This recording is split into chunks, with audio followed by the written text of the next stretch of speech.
Pitchers and catchers report next week, so we are going to take one last look at this offseason, do final grades, talk about the offseason as a whole, and officially just put it in the review mirror. All today on Locked On Tigers. You are Locked On Tigers, your daily Detroit Tigers podcast.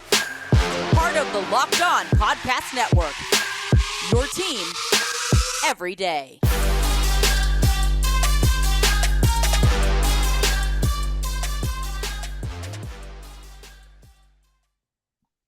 What is up, everybody? Welcome back to another edition of Locked On Tigers.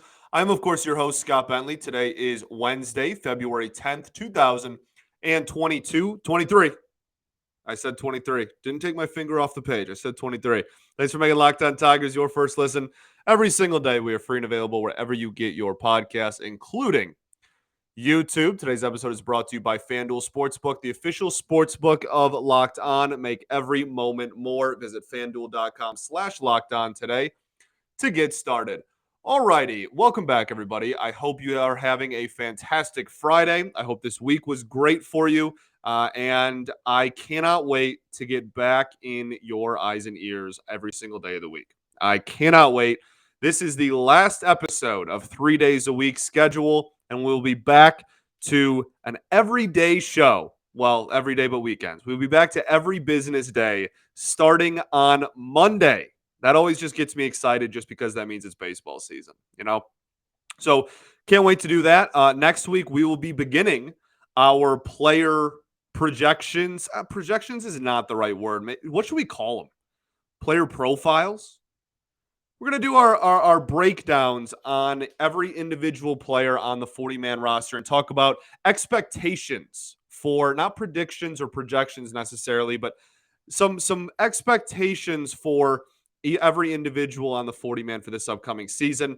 So we'll do that during the spring and during spring training games. We'll obviously talk about spring training games as well as they happen. What else? I think that's pretty much it. And then obviously if there's any moves, like the show's going to be the same. If there's any news that happens and when the games are played, we will obviously talk about those. But for the days in between, we'll be doing player breakdowns. So super pumped. Baseball it's right there. It's right there. A week from today, we'll be talking about some player, and we'll be talking about the fact that pitchers and catchers are in Lakeland. World Baseball Classic a little bit after that, right? Early March. It's almost back.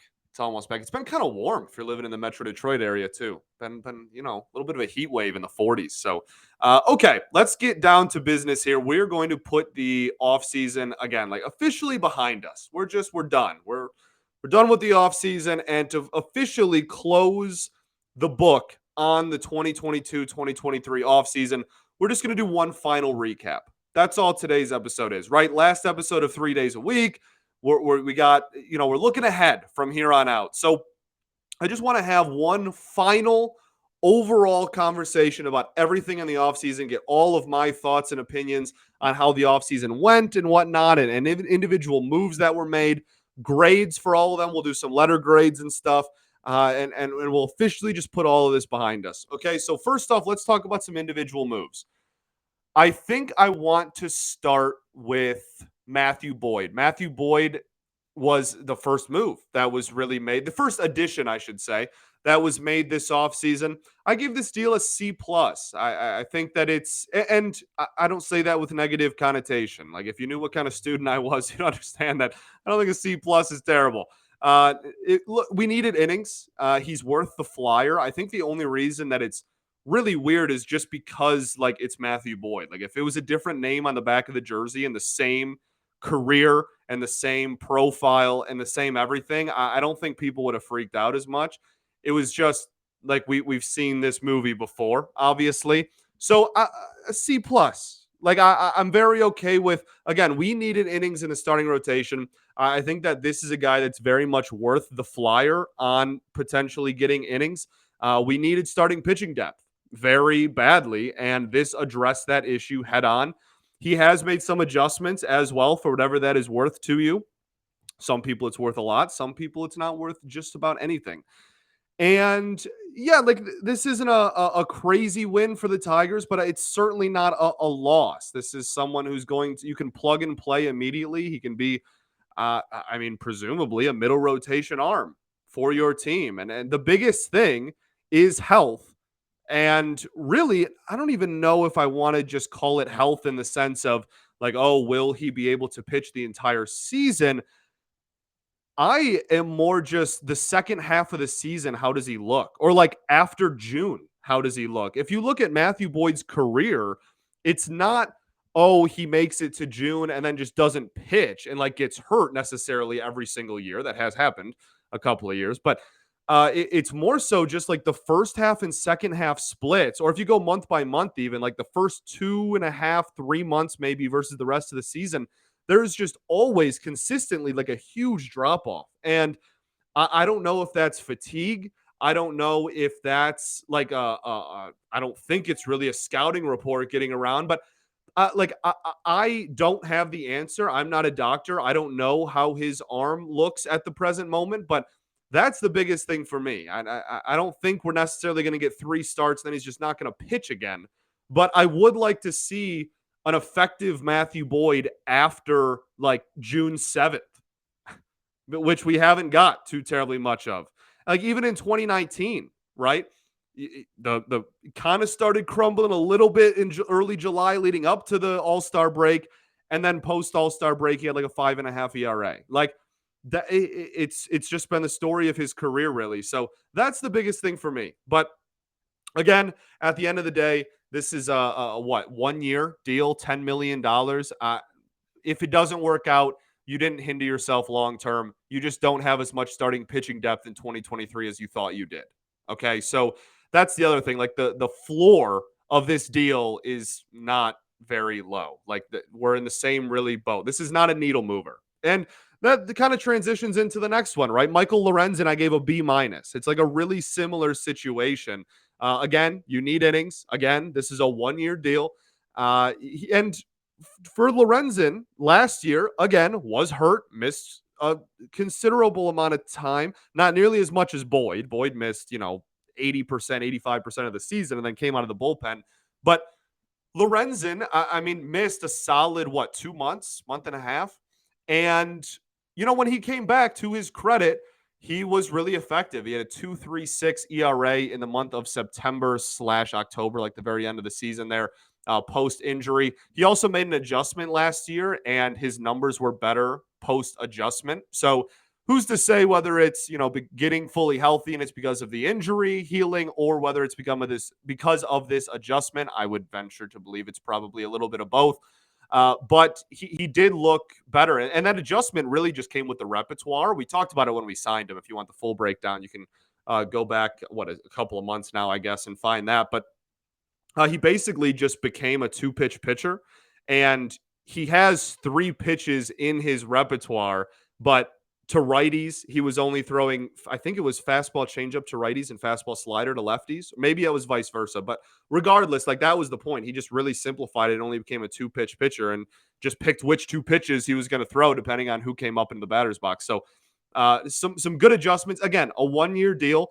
We need innings. We need starting pitching depth. We've seen the last 3 years how many injuries we've had in the starting pitching role. So good to have there. And yeah, so I'm a fan of this one too. Like again, like I'm not throwing a parade down Woodward today, but at the same time, I really do think that this has the potential to be a solid flyer on a guy that is, again, a 1-year deal, not a very low floor if it doesn't work out. We have a lot of starting pitching depth. If either of those dudes don't work out, they'll be gone by the deadline. They'll be DFA'd or whatever. And, the Bo Briskys and Garrett Hills and Alex Faedos of the world will just fill their spots. Okay, cool. All right, let's get into the trades. Okay, let's get into the 2 trades we made this offseason.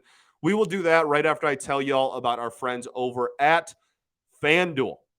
This year, the only app you need at your Super Bowl party is FanDuel, America's #1 sportsbook. We are really, really excited about our new sports betting partner for Locked On because they are the #1 sportsbook in America. It is FanDuel, and if you're new to FanDuel, that's even better. They have so many great features that make betting on sports fun and easy. You can download the FanDuel app now so you can bet on Super Bowl 57 with a no sweat first bet guarantee. You'll get up to $3,000 back in bonus bets if your first bet doesn't hit.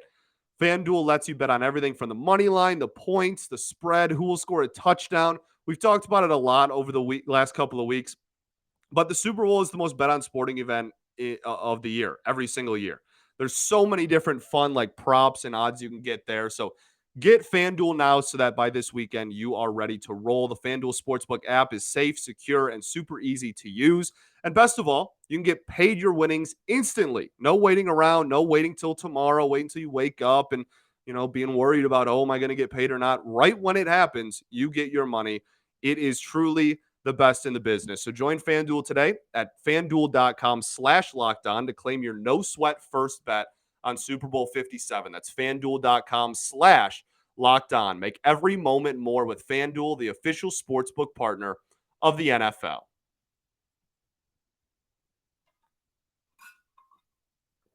All right, everybody, we are back. Segment 2 here. Thanks for making Locked On Tigers your first listen every day.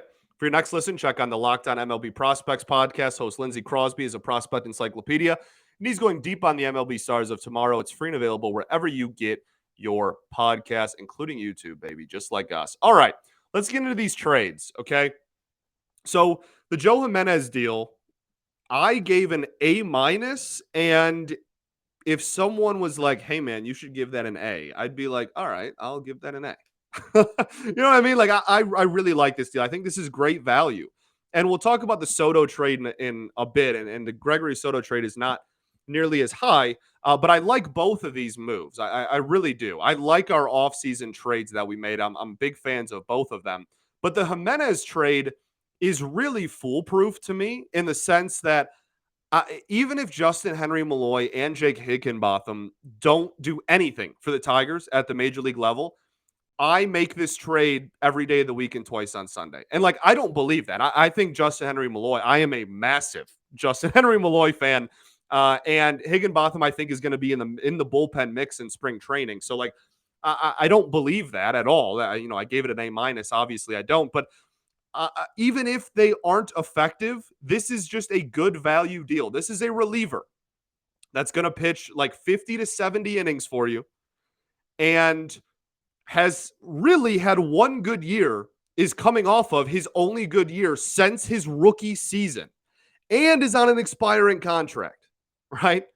One good year in the last 5, expiring deal, becomes an unrestricted free agent at the end of this upcoming season, and is a reliever.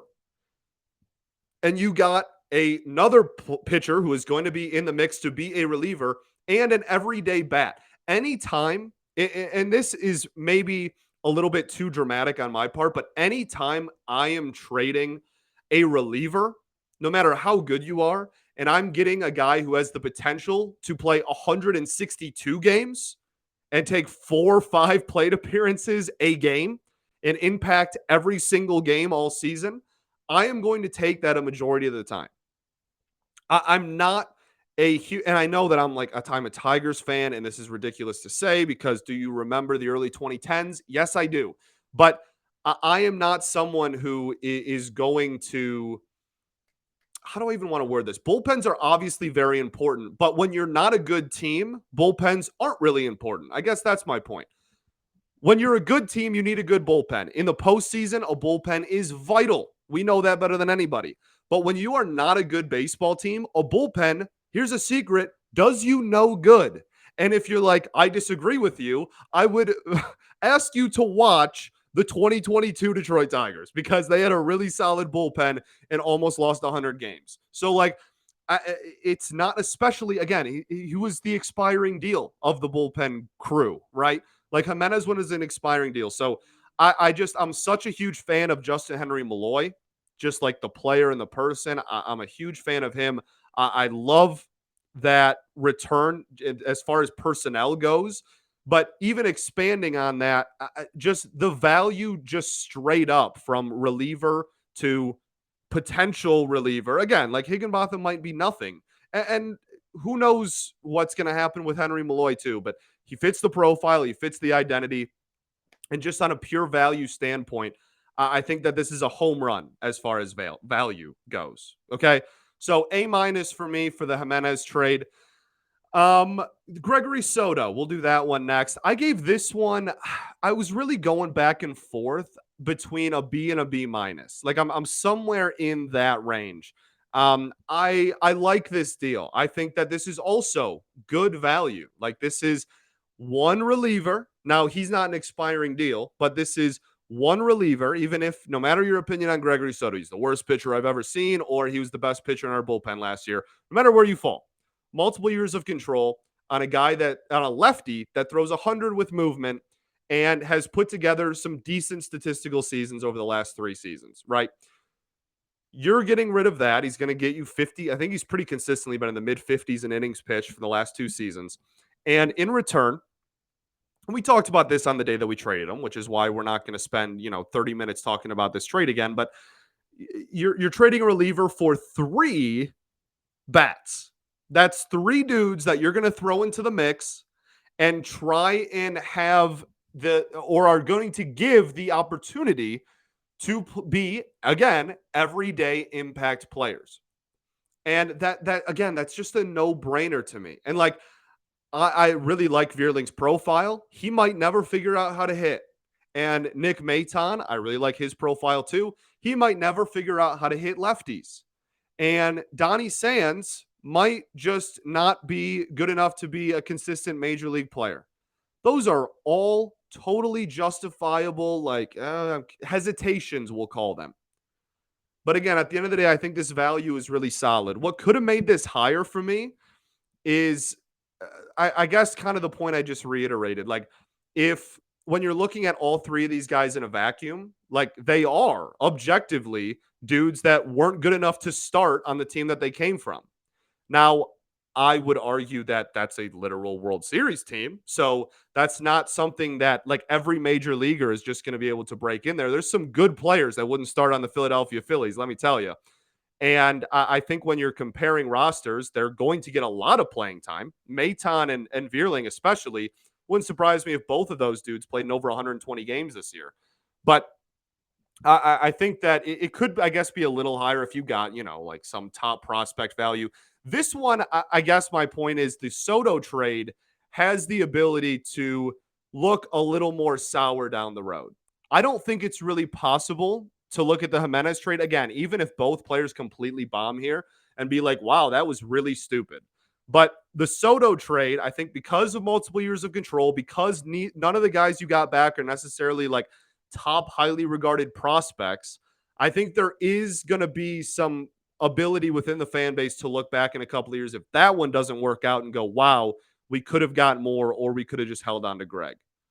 So a little bit more hesitation there, but again, like still a B minus or a B. Like I am still a big fan of the Gregory Soto move, and I still am. I mean, you guys know how I feel about Sands and all 3 of them. We talked about them at length, right? So big fan of the trades we made. I really liked what Scott Harris did on the trade market, and we will talk about what he didn't do after this. But first, I got to tell y'all about our friends over at Built Bar.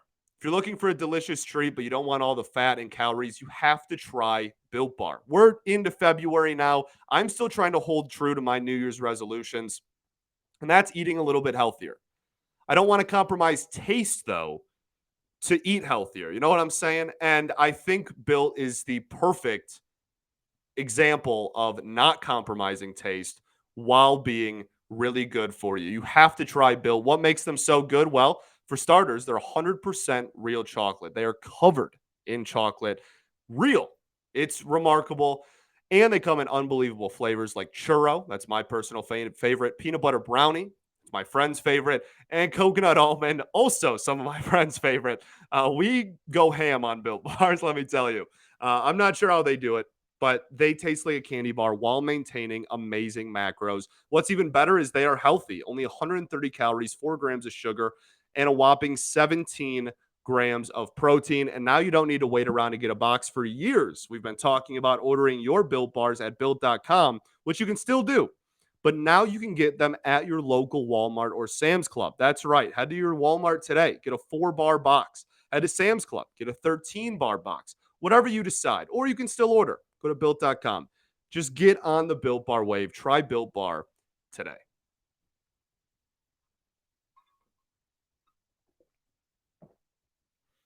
All right, everybody, welcome back. Third and final segment here of Locked On Tigers. I'm, of course, your host, Scott Bentley. I don't know why I'm doing my intro. Alex Lang committed to pitch for Team Puerto Rico in September, but he wasn't amongst the pitchers listed on the roster. There you go. So it doesn't look like Alex Lang will be pitching for Puerto Rico, at least in the World Baseball Classic. I can't wait for the WBC, man. I cannot wait. All right, let's get into let's finish up this offseason talk. If we have time at the end, we'll take a look at some Fangraphs standings projections and really just start talking about the future. So the waiver wire I do want to talk about right now, just really quickly. I'm not saying that any of the dudes that we picked up in the waiver wire all year are going to be groundbreaking or even starters. Like, I'm not trying to make them sound like anything more than what they are, which for a majority of them is just going to be organizational depth. But that is something that this organization hasn't had really ever. Like, I love Dave Dombrowski, and I will go to bat for Dave Dombrowski every day of the week. I think that he is far too hated for his strategy because he has won everywhere he's ever been, and like it clearly works. But even in those eras, we didn't have organizational depth. If someone got hurt, that means that DD was going to go trade, was going to go make a trade and bring someone else in. Organizational depth didn't exist. And certainly in the Avila era, there was no organizational depth. We never were active on the waiver wire. And if option one didn't work out, there was no backup, right? And so, regardless of your opinion of these waiver wire acquisitions, so many of them were picked up on the waivers and then were re-put on waivers, removed from the 40-man, not picked up, and then stayed in the organization. Like, low-key, if you look at the 40-man roster, the non-roster invites to spring training, and even like the AAA roster as it stands right now, it's a nice little safety net there. And again, they're organizational depth. I'm not telling you we have like all-star game starters in Toledo, but like it's really reassuring to know that we have second, third, fourth, fifth options at several positions. That's nice and something that I don't know if I've ever been able to say I've experienced in my entire life as a Tigers fan. So the groundwork is being laid to only improve as well the organizational depth as it goes. Like this shouldn't be as good as the organizational depth gets, but it's certainly we didn't sign anybody at the top end. We'll talk about that in a second. But undeniably, this organization is deeper than it was 2 months ago, 3 months ago. So that's something that I liked about the offseason, that we talked about some of the additions that they made, but we didn't go super in depth on it. And I just wanted to really say my piece on the activity within the waiver wire, because I really do like and appreciate it. And like, good teams shouldn't have to surf the waiver wire because they just have good enough players on the 40-man where you're not like, hey, that's an upgrade that nobody else wants. But I think that it's more of a testament to how thin the new regime thinks the organization is, or at least thought it was coming into them. Well, that was not English. The new regime came in, looked at the roster, and said, this is a paper thin organization. We need bodies that are competent, that fit our profile. And that's why they were so active on the waiver wire. So I do appreciate that. Now, let's talk about the lack of moves, because that is the biggest storyline in the entire offseason. We saved the best for last. Let's call it called a teaser in the biz. That's what we call that. But I know that people are frustrated. And I know that you've listened to the first 25 minutes of this and you're like, oh my goodness, he doesn't have anything bad to say. How is that even possible? This offseason sucked. That's fine. Okay. I know that a lot of people are frustrated on the lack of moves. We've talked about it a ton this offseason. I believe that Scott Harris's mindset is, let's see what we have for a year, play a lot of the youth, decide who's a long-term piece to the puzzle and who isn't, and then start building a little bit more to the foundation year in and year out. And I know we've been nothing but patient, and I know it's incredibly frustrating, but that doesn't mean it will or won't work. The amount that anyone is frustrated about this offseason is no like indictment on if this is actually going to be successful or not. And I know it sucks to hear, but what happened beforehand and what he inherited is like not his problem. Scott Harris's. He came in August. This is the team he was given. Figure out how to win. And I know a lot of that's going to fall on ownership too. When we get to a point where we want to spend some more money in the offseason, a lot of eyes and a lot of lights are going to be shown on the Ilitch family and Chris. But I don't fault this strategy. I really don't. And I'm not trying to tell you that this was a brilliant masterclass of an offseason. I'm not saying that we had a really like, hey, you just don't understand. This was a great, smart, brilliant offseason. Not what I'm trying to tell you. But I think that so much went wrong last year that you have to run it back this year with some of the same players that you believe might be long-term pieces just to see what's an outlier and what's not. Now, the other big thing I want to highlight for this offseason is addition by subtraction, because this, I think, is the biggest point of this entire offseason. Yes, we did not add. That's objectively true. No one should ever tell you otherwise. We did not add pieces. We subtracted I almost just cussed, a ton. Addition by subtraction is a thing at early stages of roster building. And I know we've been roster building, quote unquote, for 6 years, but Al Avila was doing that. And he's gone. So you can be mad all you want, but you're getting mad at a figment of your imagination. So addition by subtraction is a thing. If you look at the 40-man roster at the end of the season, what is it, 15, 16 players on that 40-man are either still with the organization but just not on the 40-man, or most of them are just flat out gone. And if you really want an eye-opening experience, go look at what all of them got after they left. Almost all of them are on minor league deals, and almost none of them are on a 40-man roster.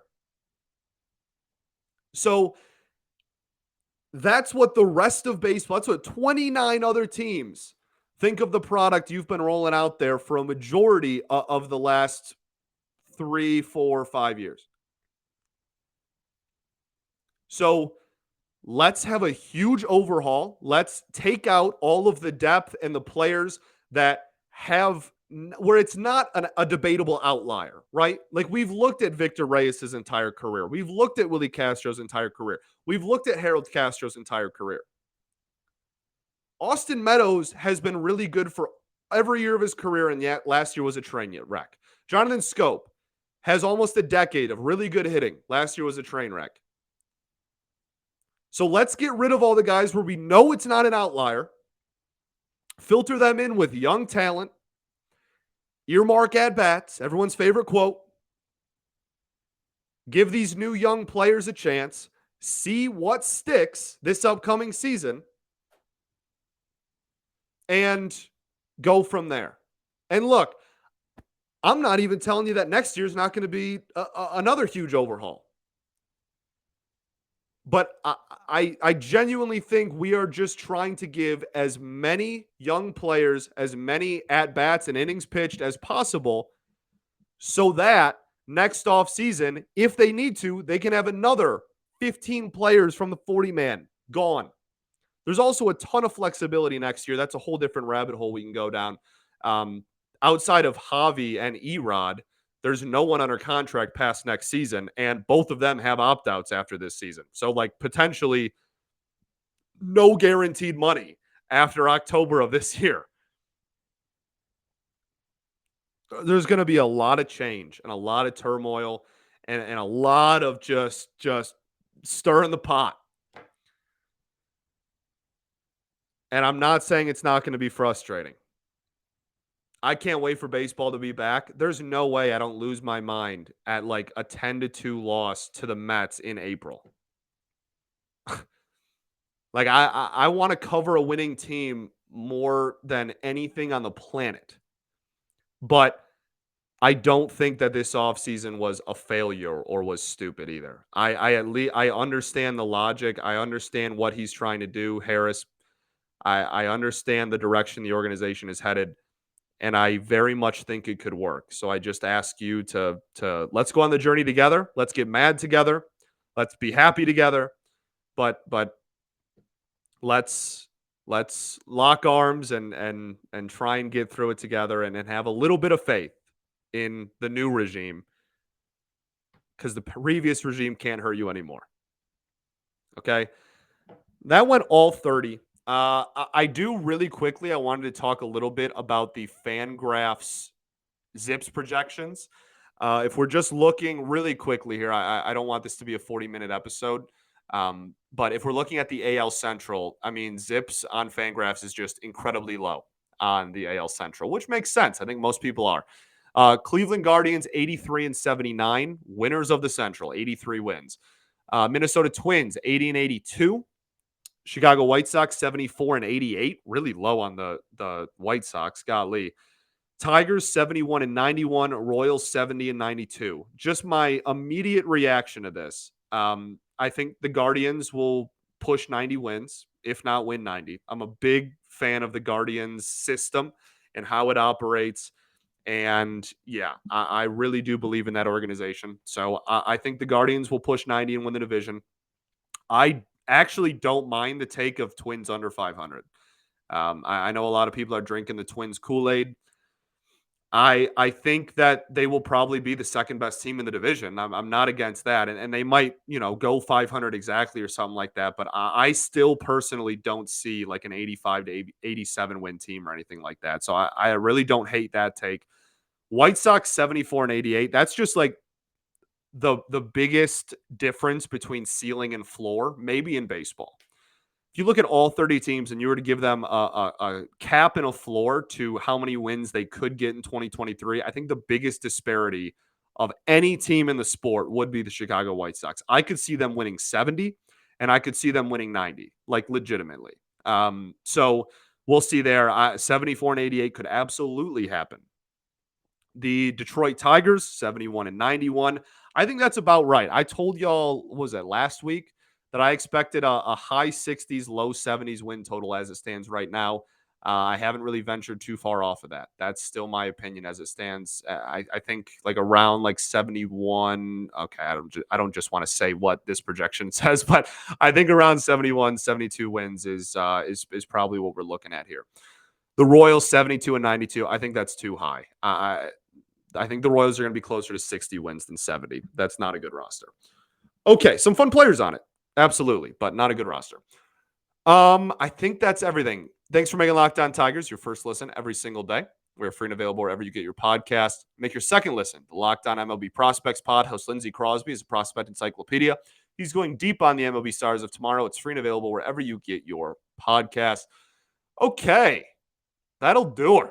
Thank you very much for tuning in. We are officially putting the offseason behind us.